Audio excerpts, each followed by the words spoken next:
California should not exist, not as a state, not as a single political unit, not as one place on a map, because California isn't one thing, it's everything. And somehow, whatever the rest of America does, California has already done the opposite. Every state in America has an identity. Texas is big and proud of it, Florida is chaotic, New York is fast, the Midwest is steady. But California doesn't have an identity. It has contradictions. And today, we're going to break down exactly why California is the most opposite state in the entire country. Let's start with something most people don't fully appreciate.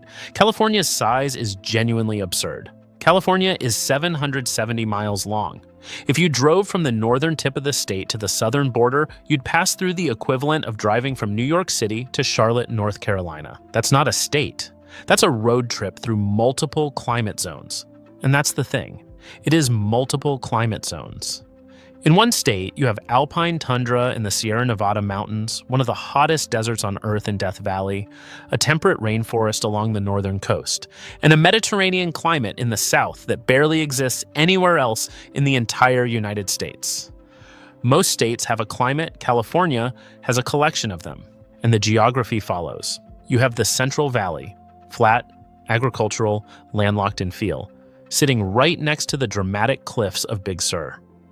You have the Mojave Desert stretching toward Las Vegas, and then 3 hours west, you have Santa Barbara with ocean breezes and vineyards. The rest of America picks a landscape. California picked all of them and put them next to each other without warning. Here's where California gets truly strange compared to every other state. Most American states have economies. California has an empire. California's economy is so large that if it were a country, it would rank among the top 5 largest economies on the entire planet. Think about that. Texas is the second largest state economy in America, and it isn't even close to California. But here's the opposite part. The industries driving that economy look nothing like the rest of America. The typical American state economy is built on some combination of manufacturing, agriculture, energy, or services. And California has all of those, but sitting on top is something no other state has at the same scale: the idea economy, Hollywood, Silicon Valley. The music industry centered in Los Angeles, the venture capital ecosystem that funds the companies shaping the entire world. California doesn't just produce goods, it produces culture, technology, and imagination on an industrial scale. Other states make things you can hold. California makes things that change how you think, and the agricultural contrast is just as striking. California is the most productive farming state in the country, by a wide margin. Almonds, strawberries, lettuce, tomatoes, wine grapes. Nearly half of all the fruits, vegetables, and nuts grown in the United States come from one state. The same state that contains the most technologically advanced companies on Earth is also, quietly, feeding the nation. That combination, Silicon Valley and the Central Valley coexisting in one state, exists nowhere else. Los Angeles and San Francisco are only 380 miles apart. In most countries, that would make them deeply similar cities, regional neighbors shaped by the same culture and climate. Instead, they are opposites of each other. San Francisco is dense, walkable, vertical, and built around a bay. It has the energy of a European city crammed onto a peninsula. Its identity is intellectual, tech-driven, and architecturally dramatic, all hills and Victorian houses and fog rolling in off the Pacific. Los Angeles is the opposite in nearly every way. It sprawls. It has no real center. It is built around the car in a way that no other major American city is. It is flat and vast and sunny, where San Francisco is hilly and compact and foggy. And yet somehow, both cities are unmistakably Californian. Then you go inland to Sacramento, the state capital, and it feels like an entirely different state. Quiet, tree-lined, mid-sized, the kind of city you'd expect in the Midwest. Then Fresno, deep in the agricultural heart of the Central Valley, feels like Texas. Then San Diego feels like a beach resort that accidentally became a major metropolitan area. Most states have a dominant city whose identity defines the state. California has 5 cities that each feel like they belong to a different country, and they're all California. California is the most populous state in America, nearly 40 million people. But the composition of that population is what makes it unlike anywhere else. No single ethnic group is a majority in California. Not white Americans, not Hispanic Americans, not Asian Americans. Nobody has a majority. California is, demographically, a preview of what the entire United States is projected to look like in the coming decades. But even within that diversity, the contrasts are extreme. The agricultural communities of the Central Valley are predominantly Latino, deeply working class, and culturally conservative in many ways. The coastal tech corridors are among the most expensive places to live on Earth, populated by a globally mobile, highly educated workforce from dozens of countries.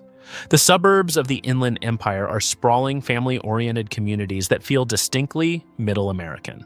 The neighborhoods of East Los Angeles have a cultural richness and identity that has no equivalent anywhere in the country.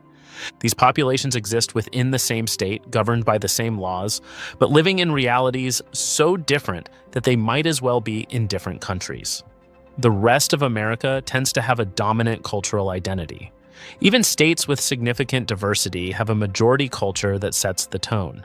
California has never had that. It has always been a negotiation between competing identities.